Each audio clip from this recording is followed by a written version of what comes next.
This is John Bailey, the epic voice of Honest Trailers, and you're listening to the Five-ish Fangirls podcast. It's a Fangirls podcast with five-ish people. The tangents and squee will continue. Squee.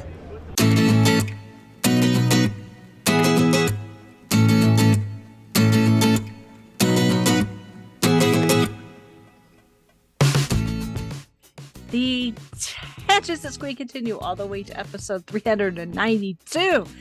Five-ish Fangirls podcast. She's mean. She's green. She's straight poured into those jeans. Welcome everyone to this week's episode of the Five-ish Fangirls podcast. So glad you joined us. Let's start off by going to our virtual table and see who joined us this week. This is Brittany in Belvedere. This is Holly from Wisconsin. And this is Rachel in Indianapolis, Indiana. Hello, everyone. Hello. Oh, hopefully Yeah. everyone is doing well.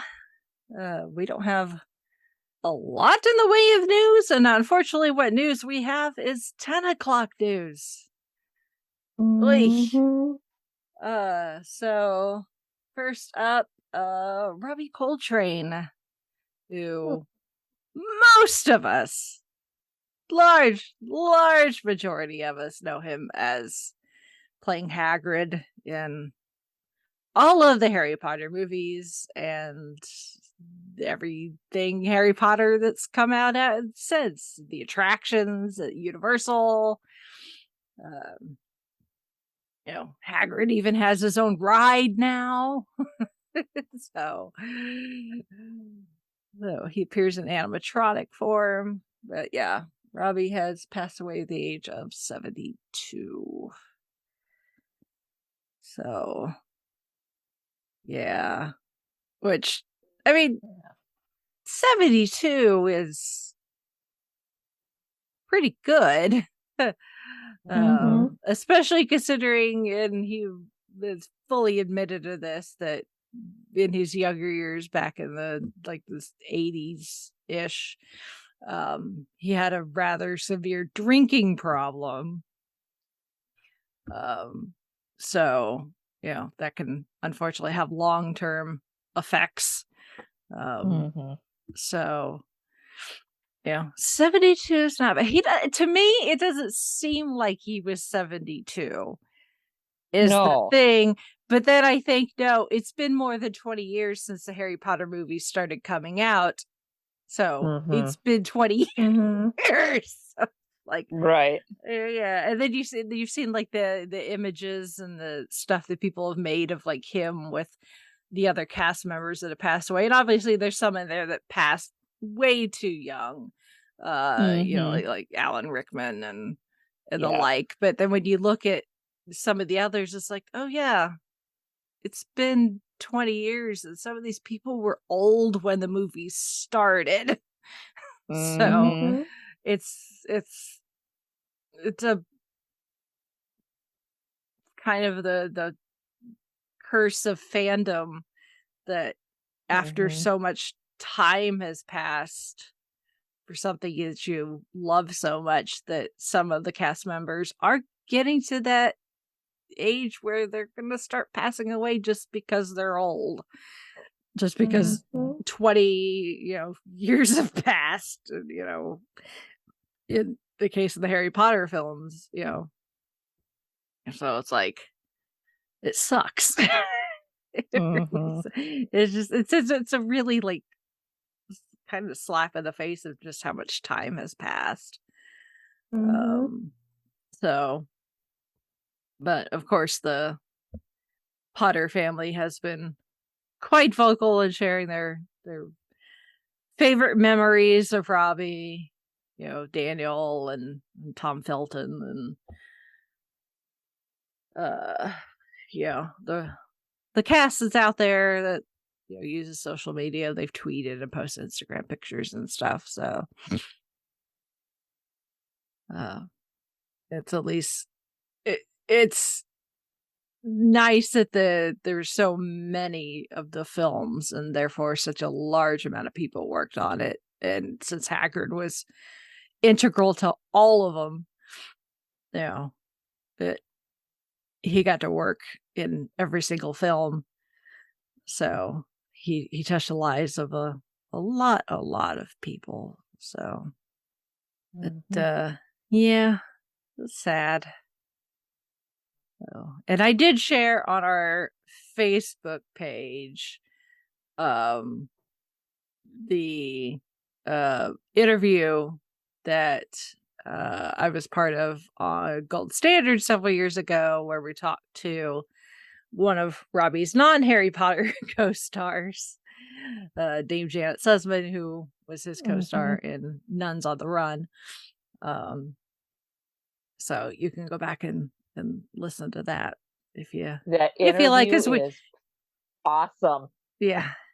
And when the news dropped, and of course we were talking about it, and I talked to Nick about it, and Nick said that he messaged Janet because Janet is his cousin, and she did respond and says that, you know, she has fond memories of working with Robbie. So that's good to hear from someone that actually directly worked with him. So that was pretty cool. Yes. So from the horse's mouth, so to speak. Yeah, in a way. Yeah. So, and then the lights of Broadway were dimmed temporarily over the weekend in memorial of the passing of Angela Lansbury, who has passed at the age of 96, which is pretty dang impressive, if you ask me. So, yes. Yeah.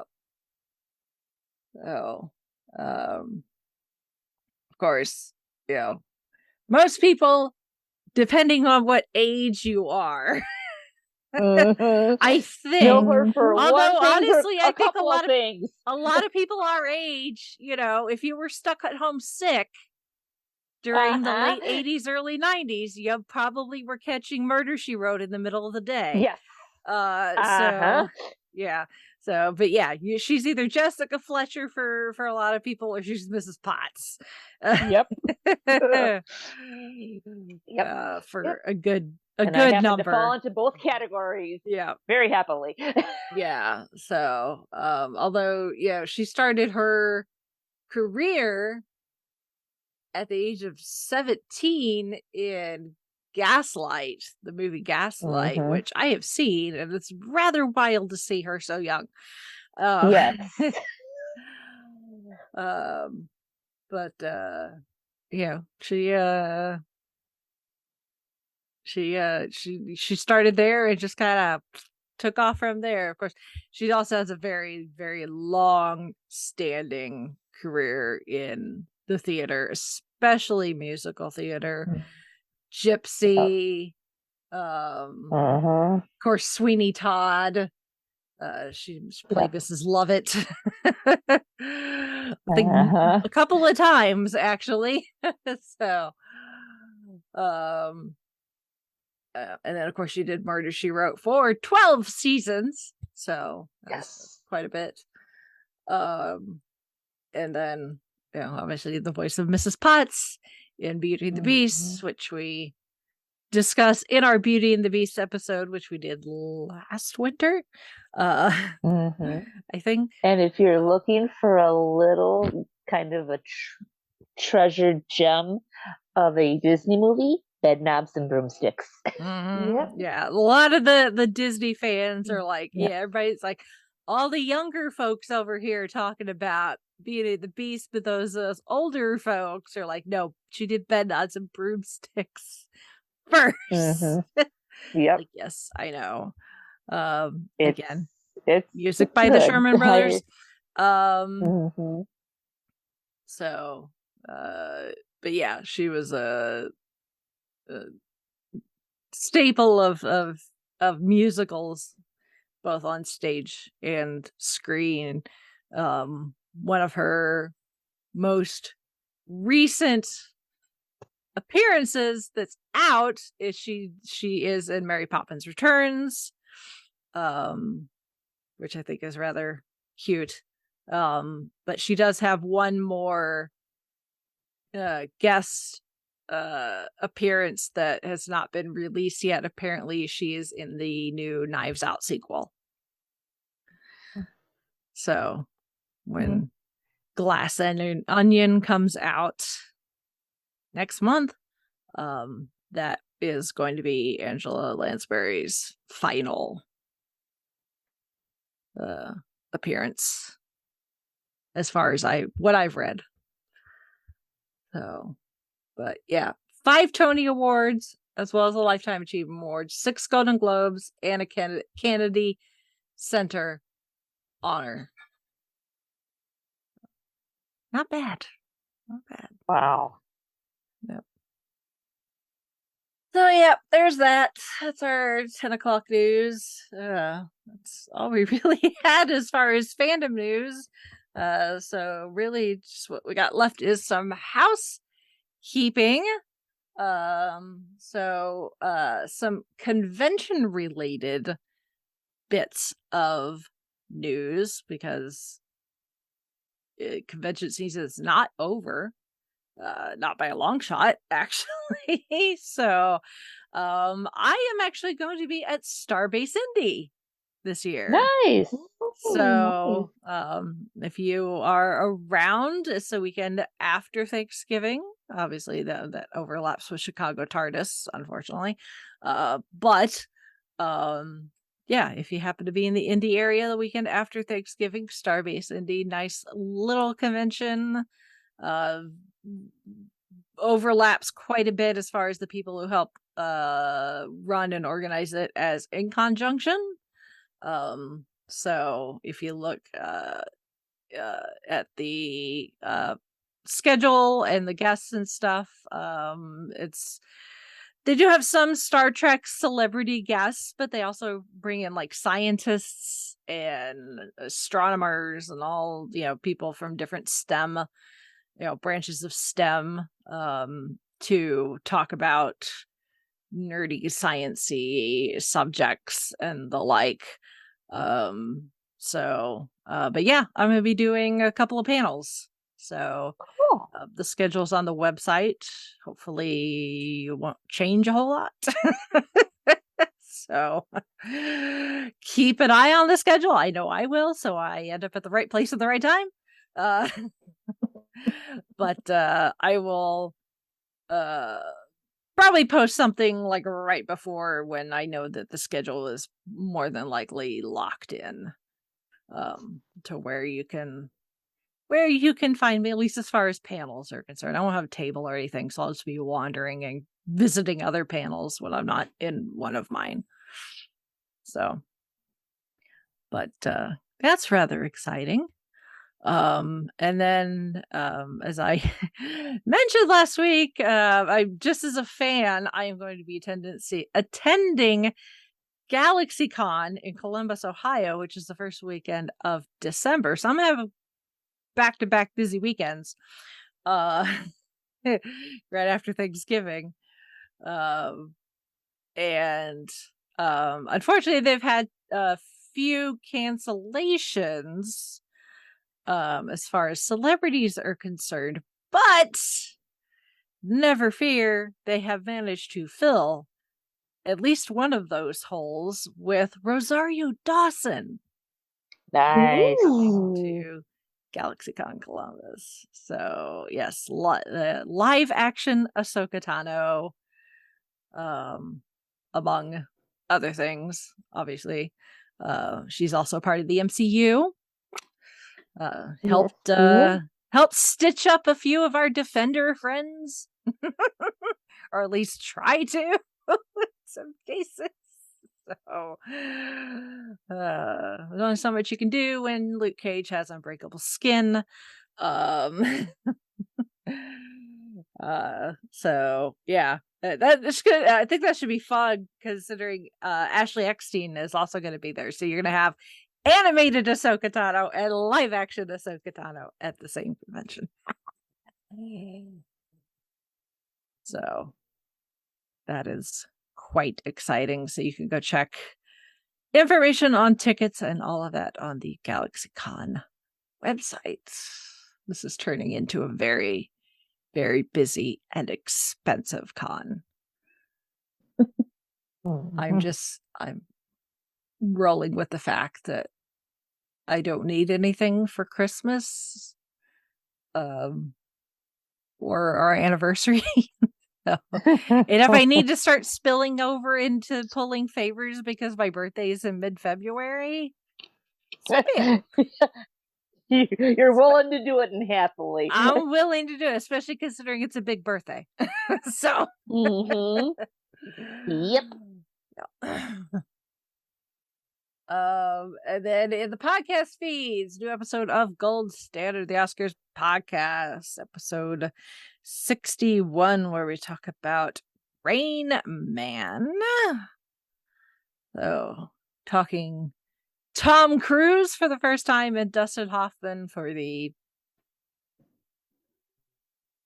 third, I think. Sounds about right. Midnight Cowboy. Right. Yeah, Midnight Cowboy, Kramer versus Kramer in this. So yes, third time. So yeah, that's wherever you find podcasts. And then this month's Patreon request is also in the Patreon feed, where we talk about Who's Afraid of Virginia Woolf, starring Elizabeth Taylor and Richard Burton. Ooh. All right, going on to feedback. Got some feedback from Shalane. She says she enjoyed the Mario trailer. It looks fun. She says it's a bummer, got pushed back. Yeah, we're just used to it at this point. Write everything in pencil. I own multiple pencils and multiple erasers just for this reason. She says it's funny that we got the live action Mario Brothers movie in 1993 and then 20 years later we get the animated. Yeah.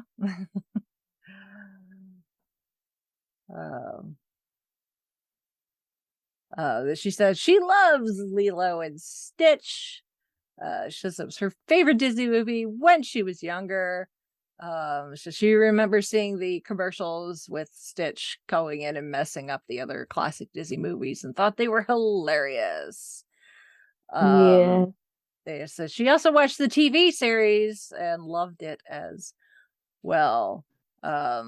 She also says she was Stitch for Halloween once. Please, Shalane, if there's pictures, I want to see one. I need to see that. She also owns a lot of Stitch stuff because she really loves Stitch. She says this movie also makes her want to go to Hawaii and learn how to do hula dancing. Fair enough. She says she also liked the Stitch's Great Escape at Disney World. That's cool.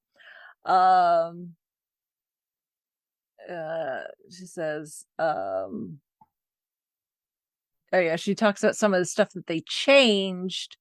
Like at one point, instead of the spaceship chase thing they were going to do, it was going to be airplanes. But then 9/11 happened, so they changed it to spaceships, which was a good change.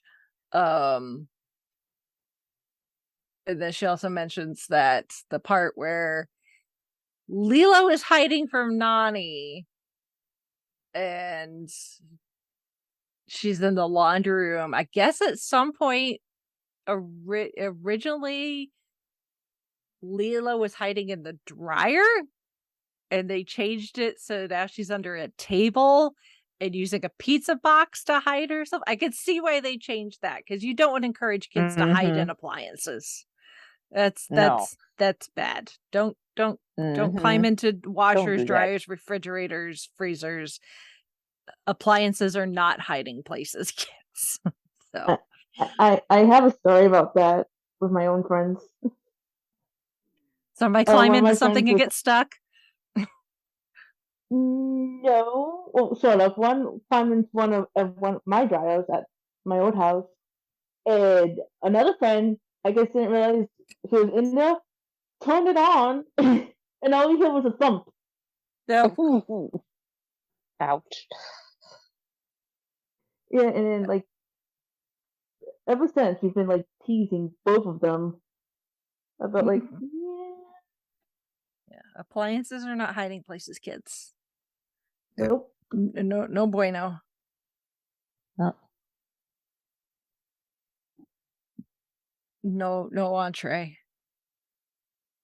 I wonder if we can sort of blame Lilo because this would have been not too much after we've seen it. Yeah. Yeah. Now, if you want to play in the appliance, the boxy appliance comes in. Go hug wild. Yes. The TARDIS I made one year for Halloween, refrigerator box. There you go. Ooh, So, that's an idea. yep. And then Shalane once again giving us a list of Disney classic movies we should talk about. Adding to the list. Pretty much if it's been made by Disney, Shalane wants us to talk about it at some point. So, I mean, we're never going to be hitting up for content as long as, well, even if Disney stopped making stuff tomorrow, the back catalog, we would have more than enough to keep us busy for a long while. So,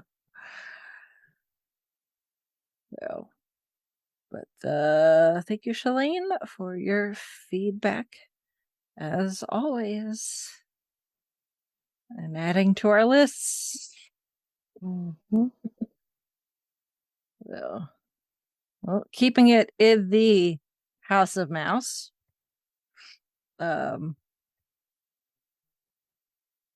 from animation, but to the MCU, we are finally going to talk about She-Hulk Attorney at Law.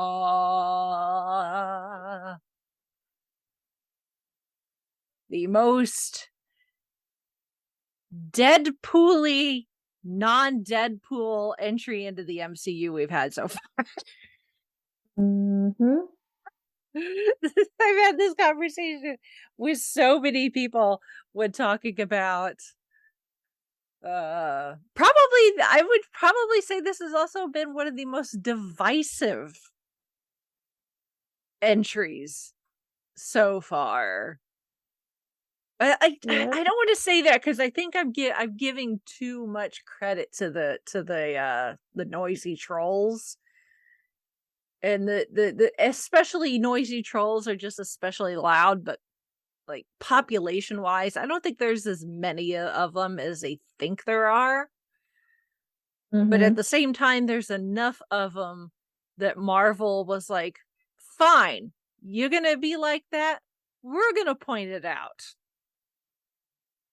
Like, look into this mirror here and see and look and see what you see.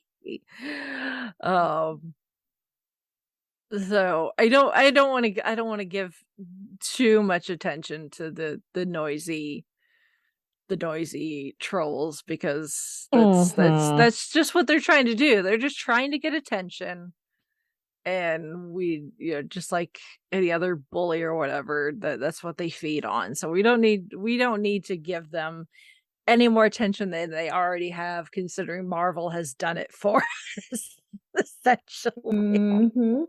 So, but I mean, obviously this is a different tone than what we've seen before, comparing it to the, I think we're up to 8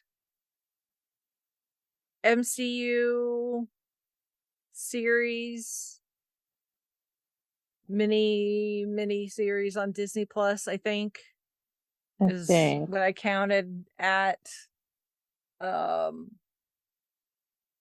So yeah, it's number 8. So we got WandaVision, Falcon Winter Soldier, Loki, What If, Hawkeye, Moon Knight, Miss Mhm. Marvel and now Yep. this. No offense to the I Am Groot shorts, but those are not Live long enough to action. count, I think. Right. Um so yeah, so 8.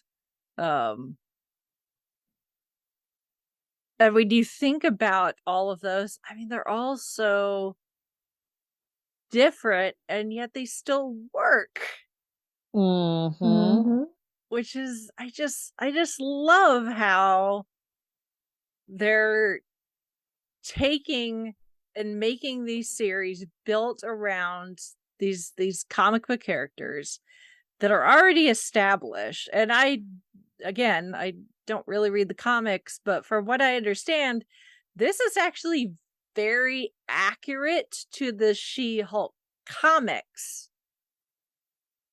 That even in the comics, she does some like fourth wall breaking and like going from one panel to another, essentially looking like she's literally leaving the panel and going to Mm-hmm. another one on the page.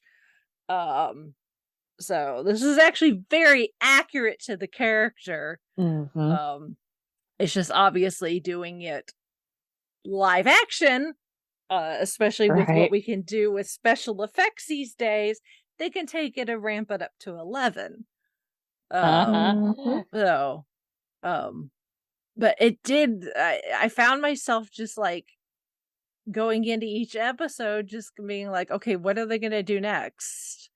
Because it does kind of Yes. keep you on your toes. Because it's like, because obviously we knew some things, or at least some people, were going to show Mm-hmm. up eventually. We knew the Abomination was gonna show up. We'd seen him in the trailers. We knew Daredevil was gonna pop up at some point because he blips in the he makes a really short appearance in one of the trailers. And when they alluded to Wong showing up, I was like, oh, of course it makes sense. Who was the one who was breaking Abomination out of his Right. cell in Mhm. Shang-Chi of all things? Yep. Things. So Yes. it's like it's a great callback. Mm-hmm. And Juan just happens to have obsessions with certain TV shows. Yeah. Yeah, we had Wait till we introduce him to Supernatural. yeah, really.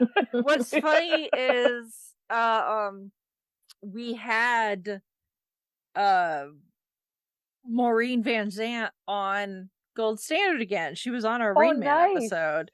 And Cool. she'd been on previously, she'd been on a West Side Story episode, and if the name sounds familiar, if you watch The Sopranos, you know that she was on The Sopranos. Yes.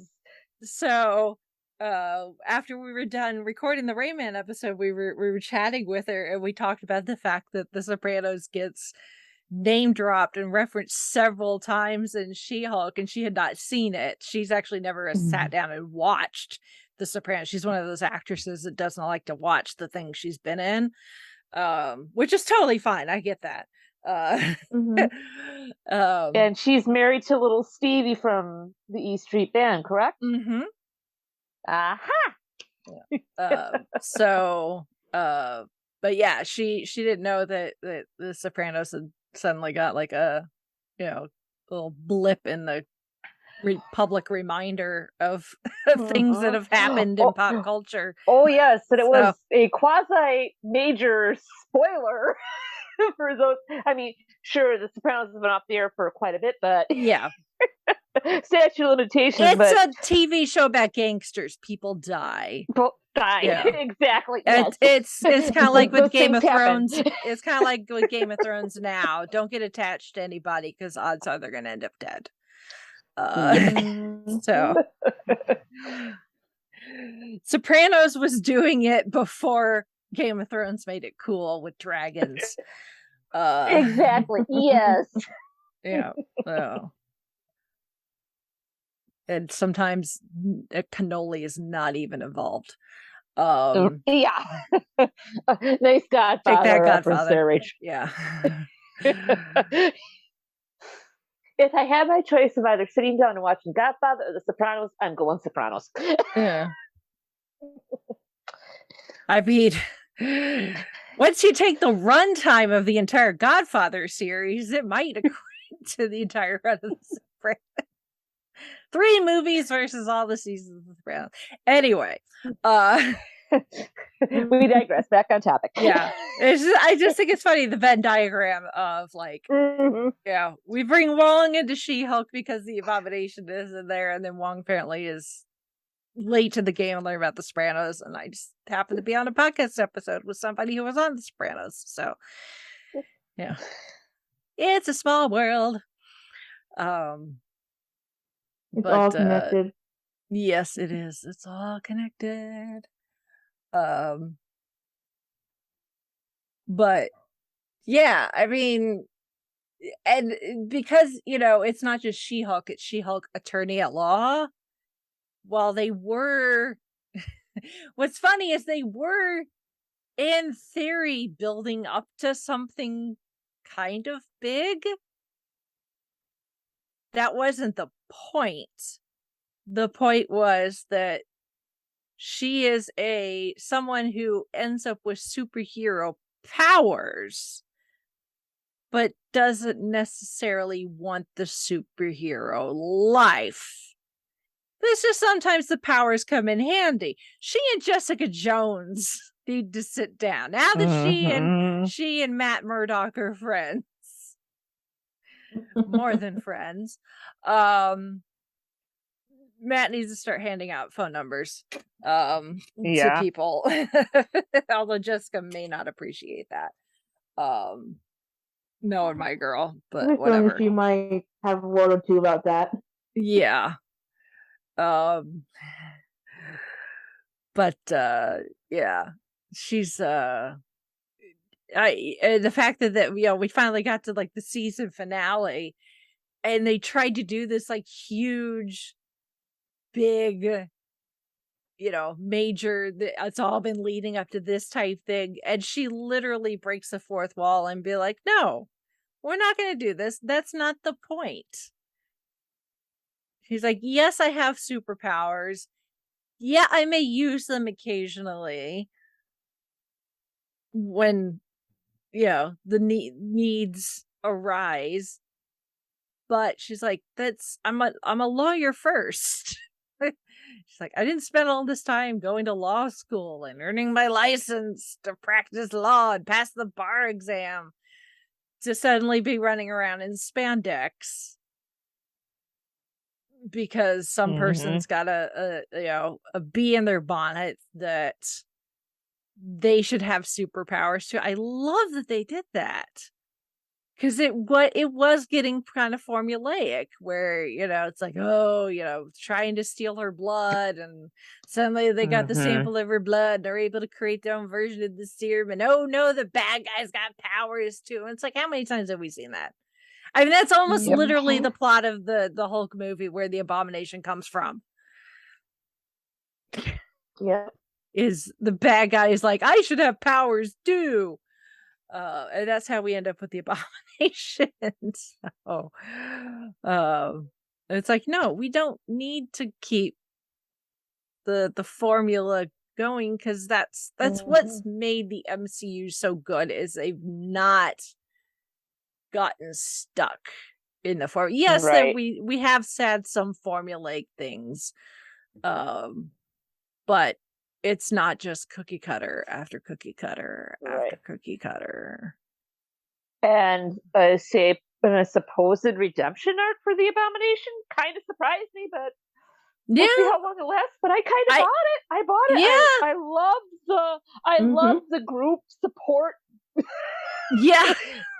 Group that he had, and how they all took Jen under their wing, and I'm just like, come on guys, you should have been riding in to help kick some rear end and take some names after what just went down. Maybe it's coming, but I mean, the fact that therapy has been shown in the MCU more than once, I think is a good thing, actually. Oh yeah. Even if the person that you're speaking to isn't necessarily a therapist. Thank you. Speaking of Bruce Banner, Oh, Tony, yes, I'm not that kind of thing. doctor. Not the point. You're a sympathetic ear, Bruce. Mm-hmm. Oh, I wonder which person he was leaning a sympathetic ear to that got him a kid.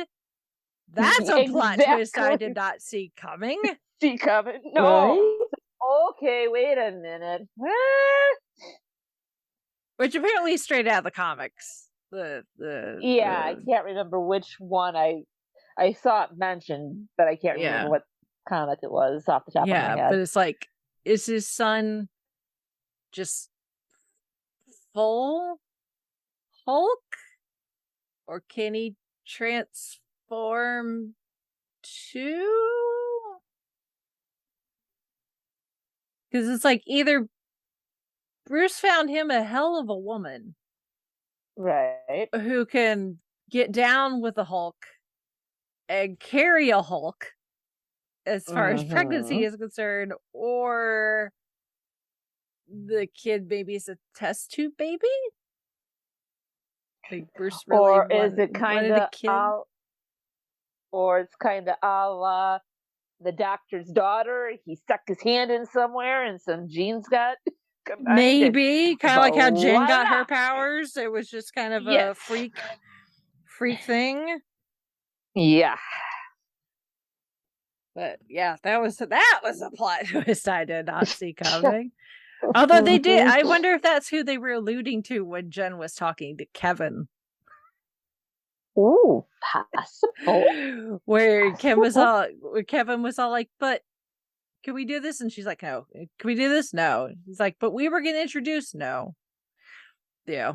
So I wonder if that's who he was alluding to, or if it was someone different. I guess we'll never know. Mm-hmm. Now that Kevin's back in his secured room, never to be heard from again. So. And Jen's family, interesting. Yeah. And her dad, I mean, her dad is one half of Perfect Strangers. Larry. So yes, it's Cousin Larry. All we needed was Bronson Pinchot to show up as a different character. And hey, Perfect Strangers reunion. I know. I know. So yeah, her parents, entire family's just. Oh, yeah. So I wonder how the family. I wonder how the family together. Tree works. There is she connected to Bruce via her mother or her father? Good question. Is because Bruce would have to be the son of one of her parents' siblings, right? For them to be cousins. So, Yeah. Maybe we'll find out in season 2. Fingers if crossed. we get a season 2, or Jen ever appears in the movies, despite what Kevin may have insinuated. So.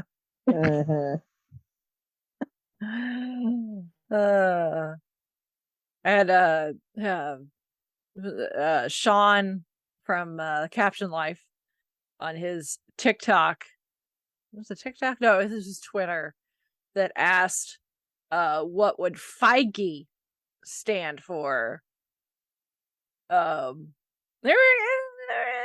best answer I can't repeat because the F stands for something I can't repeat on this show. Right. It starts with the letter colorful F. metaphor.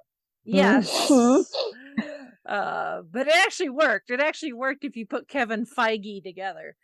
So yeah, I love that.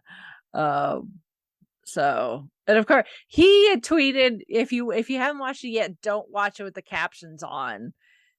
And I always watch stuff with the captions on. I can't help it. And I could see why he said that, because in the captions, instead of it being Kevin, it was capital K dot I dot E dot V dot E dot N, like shield, you know.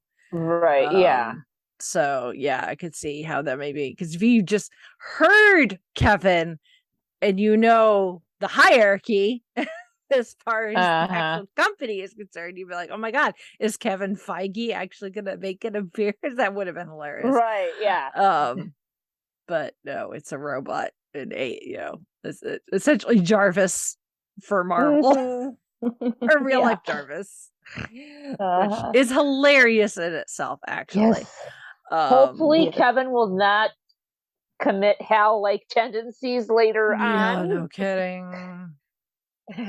We can only hope that Kevin stays nice like Jarvis.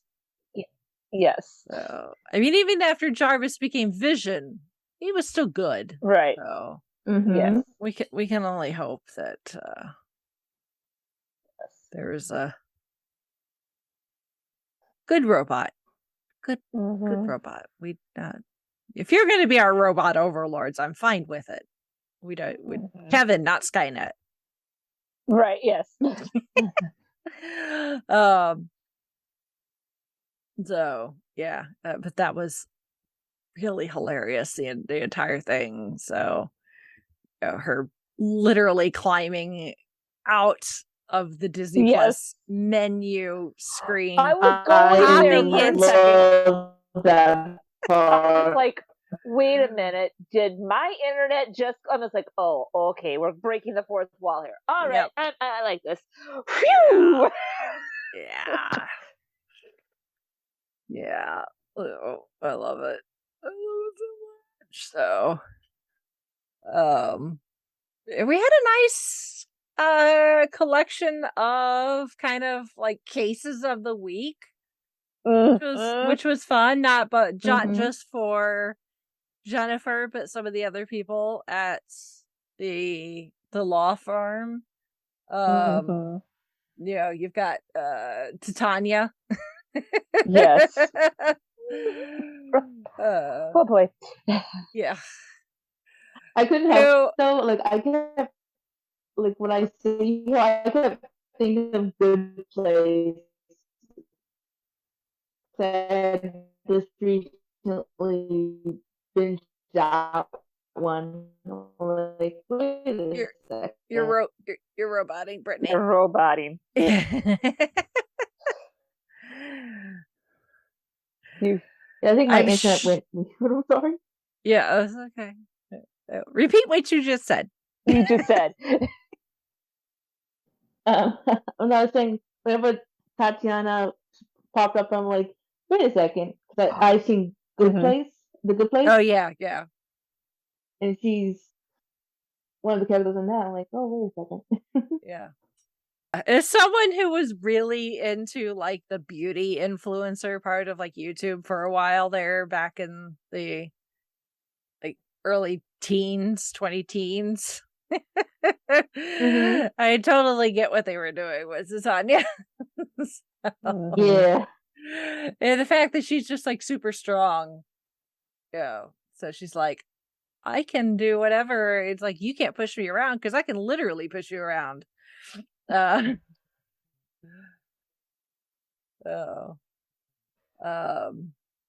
then let's see here. Of course, obviously, then we Mark have Ruffalo. Shape changer. Yeah, we have Mark Ruffalo, who several appearances as Bruce / Smart Hulk. You got Tim Roth back as Emil Blonsky / Abomination. You got Megan Thee Stallion. Yes. As herself, essentially. You have Benedict Wong back as Wong.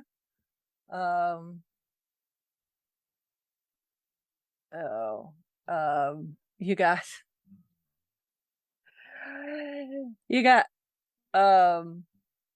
Donnie Blaze, who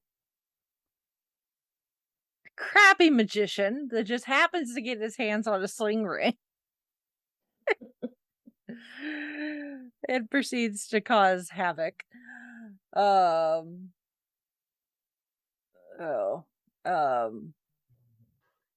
Yeah, Yeah, Runa, the shape-shifting light elf from New Yeah. Asgard, who was impersonating Megan Thee Stallion. And then impersonates the judge. Yes. Yeah. Who was that? Yeah, you got a couple other comic characters that gets introduced. You got Mr. Immortal, whose character is incapable of dying, that has been married many, many, many, many times and has faked his death to get out of him. You got Man Bull, just like it says on the label. El Aguila. Yep, Aguila. Yep, the eagle. Aguila? Or the toreador. Yep. Yep. Yeah. Saracen, the vampire. Porcupine.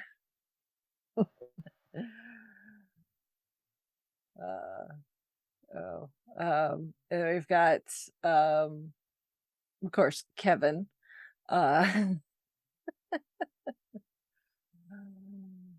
Which apparently they asked Kevin Feige to do the voice and he said no. So yeah. We got Leapfrog. Dumb. So dumb.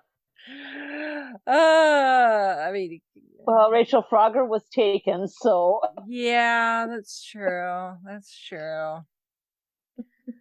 Who had no business wearing a super suit at all. Guy's an idiot. So you have Luke Jacobson, the creator of several superhero suits.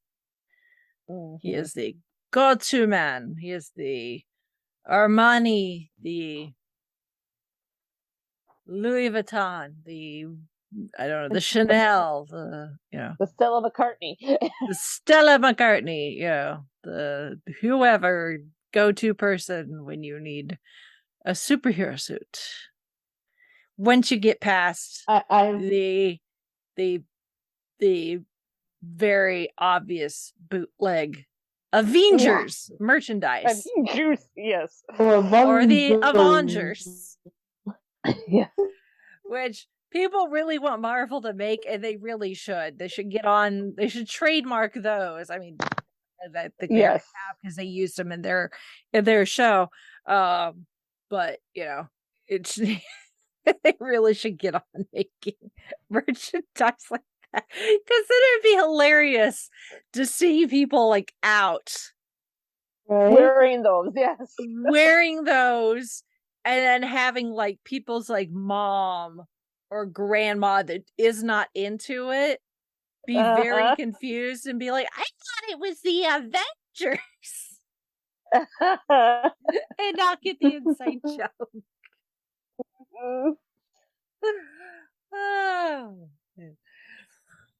Oh my goodness. But does anyone else want a mashup of him in Edna Mode from The Incredibles? Can you imagine that? You roboted again, Brittany. What was that? I was saying, can you imagine a team up between him and Edna Mode from The Incredibles? That would be a Welcome to Thunderdome death match. I'm thinking 2 will enter, 1 will leave. I don't know, but I hate to say my money's on Edna. Yeah. Maybe. I mean, heck, she made a suit for Jack. Come on. That is true. And his powers are unpredictable. So she had to make it work for just about anything he was capable of doing. So yeah, that is true. That's very, very true. So I guess we'd have to ask Luke what his opinion is on capes. Yes. We might have to see a little more of his CV. Yeah. Let's look at your performance.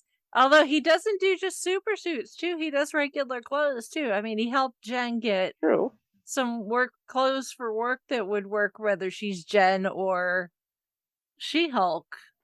Yeah, he even hooked her up for that wedding. Yes, he did. So, just you figure out where your strengths are and you just run with it. That's what it is. So, but yeah. Oh my, it was so much. I just enjoyed it.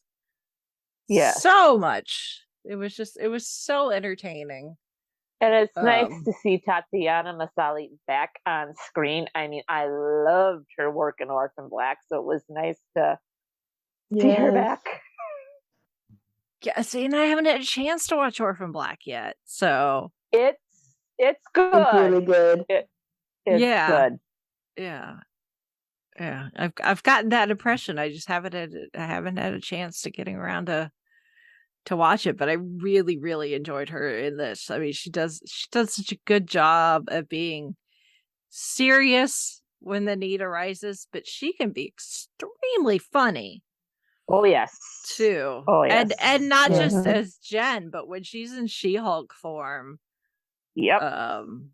She does. The motion capture, which I'm assuming that's what they're using.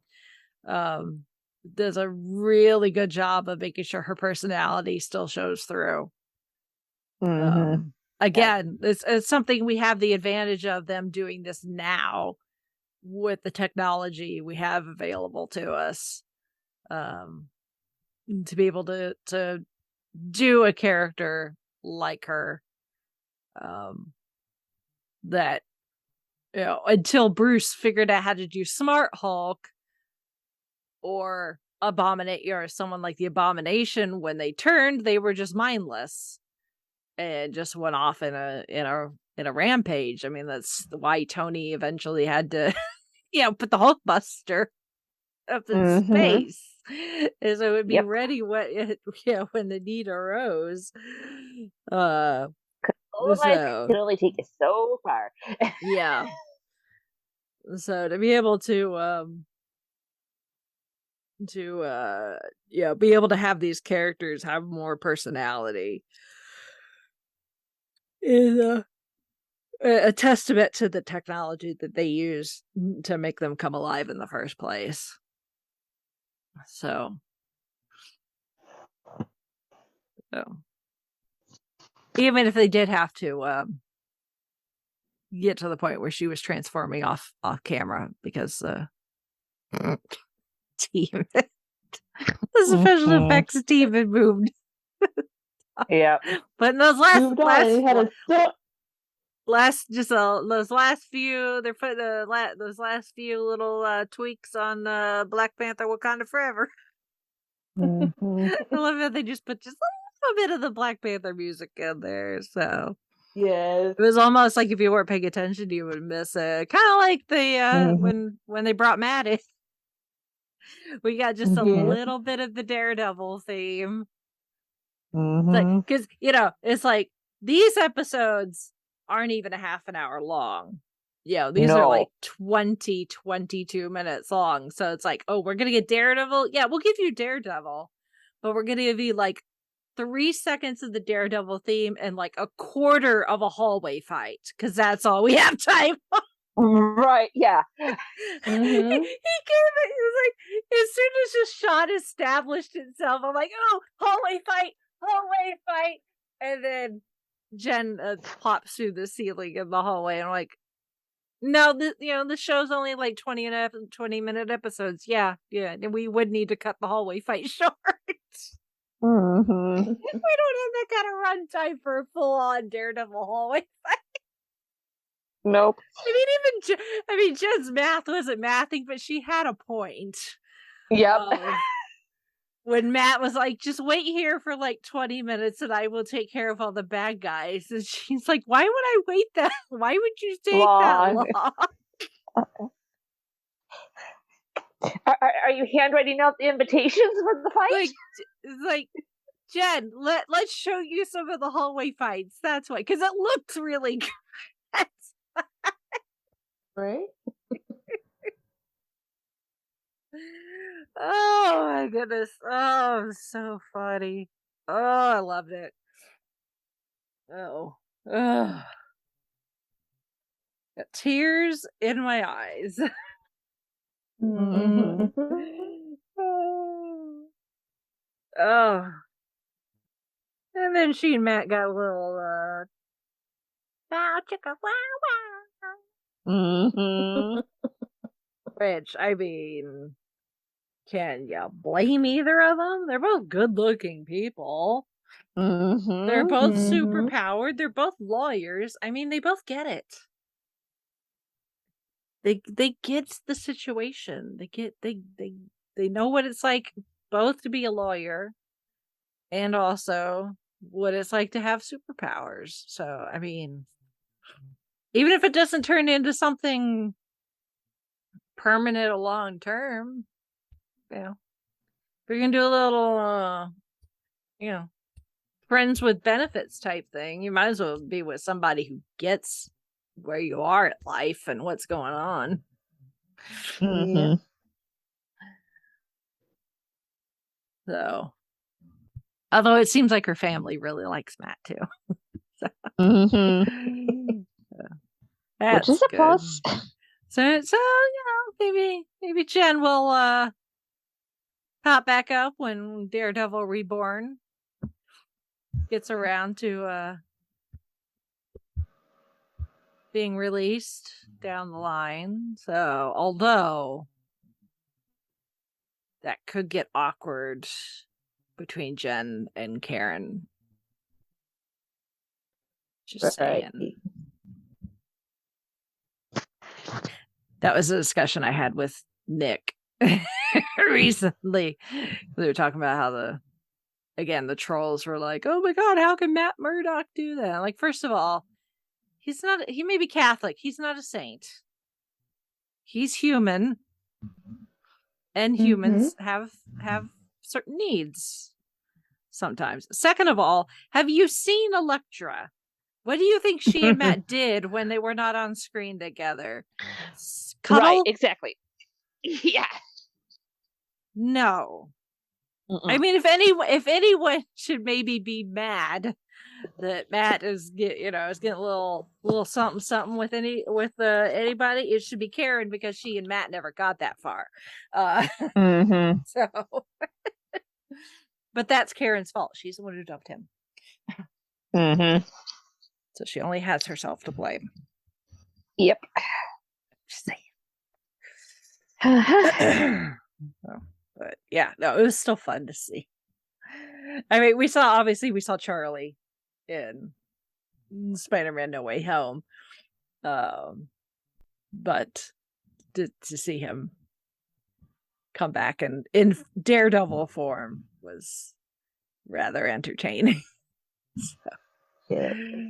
It's like no time has passed since the last time he put on the suit. So I was like, wait a minute, I've met him. He's a cool dude. Yeah. What else? What about She-Hulk? Oh, the music. Let's talk about the music for a second. Did everyone want to hear Bop? Probably not. I didn't mind it because I'm of that generation. I was in high school when Hanson was at their peak. So,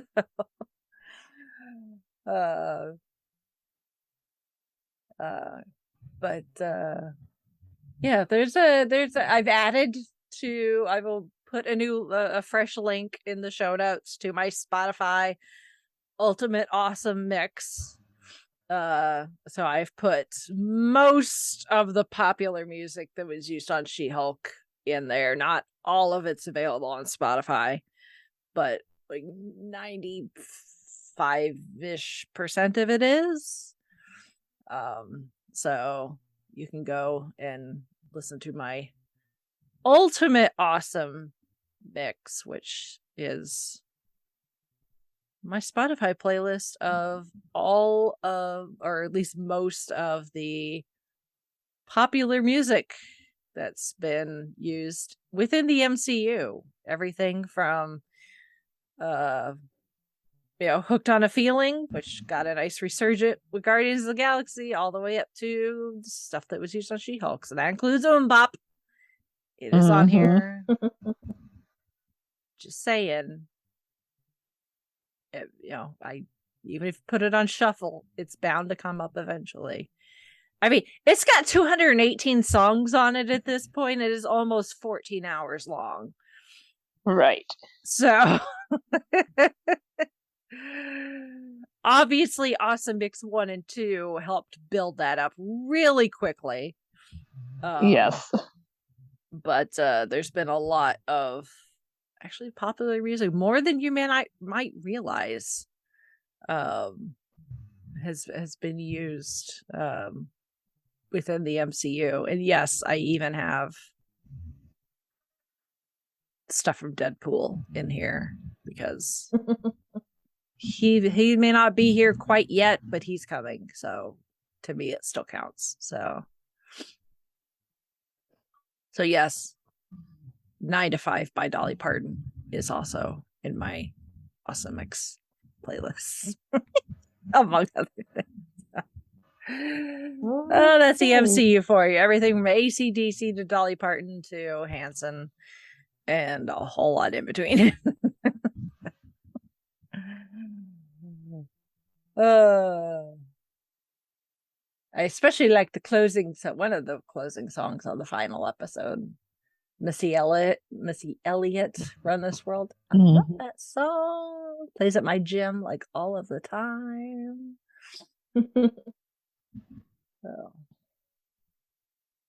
This is interesting. Apparently, they filmed a good chunk of it in Atlanta, Georgia, of course, because there's studios down there that Marvel uses quite a bit. And apparently the powers that be in the process of production worked with a environmental nonprofit, Habits of Waste, and got involved with their Lights, Camera, Plastic campaign to avoid using single-use plastics on screen. Cool. And try to use as many reusable and eco-friendly items as possible. Nice. That's pretty cool. Yeah. And then there will be a Marvel Assembled on Disney Plus. It is set to be released November 3rd. So it'll be interesting to see how they do Marvel Assembled, considering She-Hulk broke into Marvel Assembled. I hope they have that from like their point of view.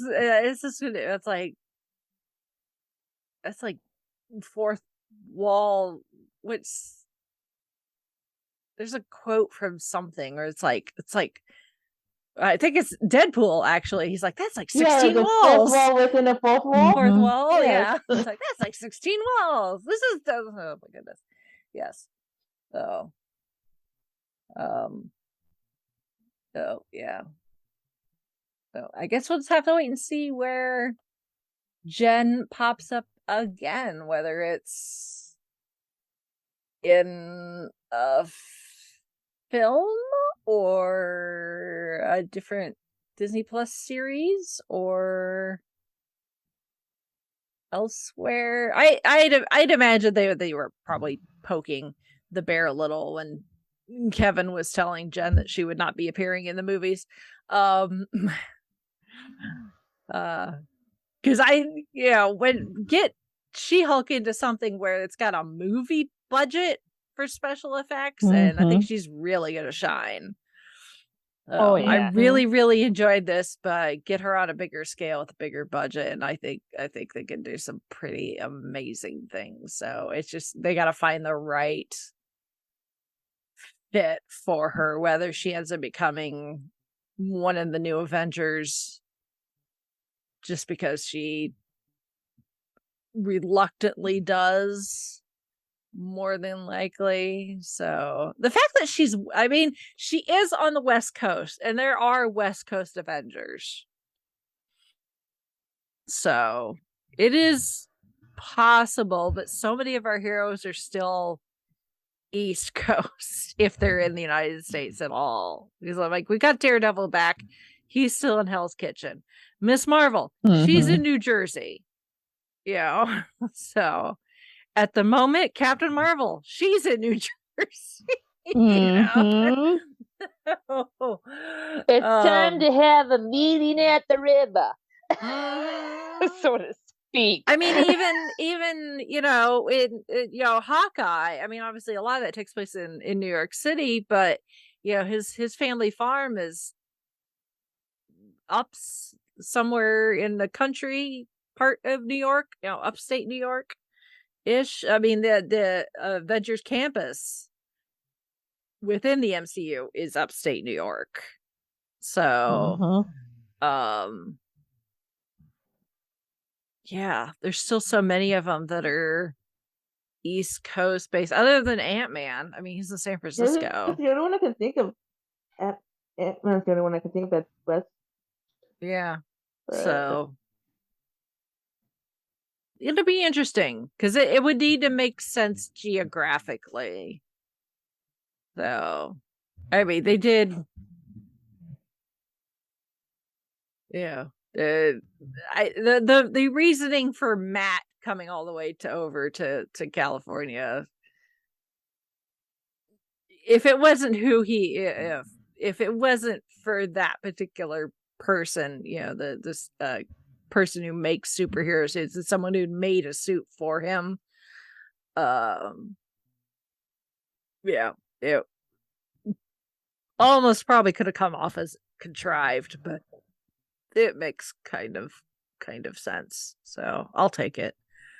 I'll accept it. But yeah, just geographically, how are we gonna get our couple of West Coasters and all the folks on the other side of the country? And then there's some folks that aren't even in the United States. I mean, Wakanda's all the way over in Africa, so I mean, we have someone that's not even on this planet. Exactly. Yep. Exactly. So, I mean, even New Asgard is where? Norway? Oh yeah. Where's New Asgard located? So. I thought it was Norway. I think you're right. Yeah. Or somewhere in that vicinity. Yeah. So again, not the West Coast of the United States. So yeah, if you're looking for Thor and or Valkyrie, who knows? So, but be interesting. Very, very interesting. I'm very excited to see where this goes. So like I said, I found this very, very entertaining. So no real complaints here. Nope. Any other thoughts? Nope. I hope we get an announcement of season 2 or She-Hulk's future involvement in some sort of project because I want more. Yeah, I'm just picturing like interactions of other characters. Like, can you imagine how of like the young Avengers? Yeah.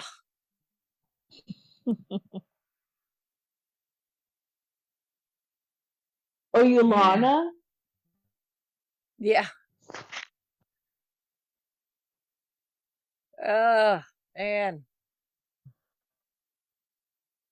So much potential. So much potential. Mm-hmm.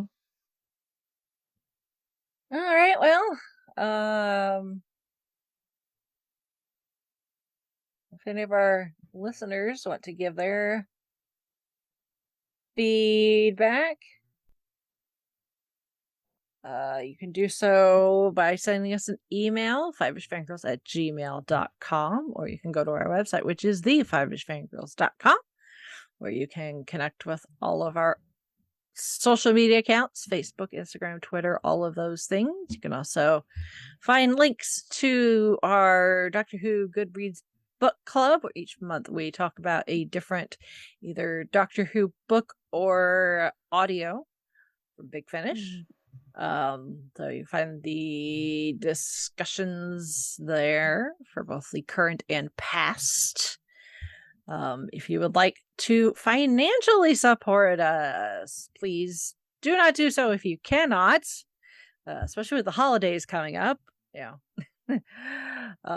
Save those pennies. But if you find yourself financially able to do so, you can do so with a single time contribution via Ko-fi. If you want to become a regular contributor, you can do that on Patreon. Or if you want something physical in return, we do have merch on Redbubble. All of those links again on our website. But we greatly appreciate all of your support, whether it is financial or just moral. We're just as happy to see a receipt from Redbubble as we are to get feedback or a thumbs up or a retweet.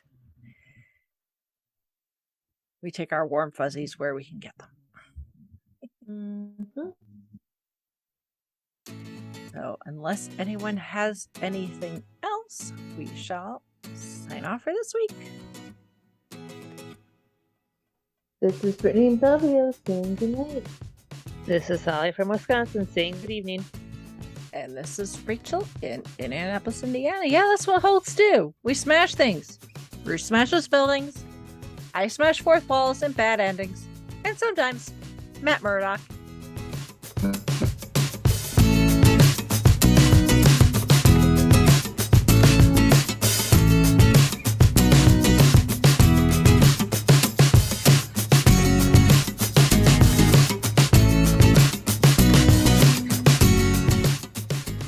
Listening to the Five-ish Fangirls podcast. You can find more episodes and information at the5ishfangirls.com. Any and all books, movies, games, and any other forms of media mentioned are owned and operated by the respective copyright holders. No copyright infringement is intended or implied. If you wish to support the show, the easiest way is to leave us a rating and review. More ratings and reviews will make it easier for others to find the show. If you wish to support us monetarily, you can do so at patreon.com/5ishfangirlspodcast. All money goes towards fees and equipment to keep the show going. For official Five-ish Fangirls merchandise, visit redbubble.com/people/5ishfangirls. We love hearing from our listeners and encourage feedback. You can email us at fiveishfangirls@gmail.com. You can also like and follow us on Facebook at facebook.com/5ishfangirls. Thank you so much for listening, and may the squee be with you.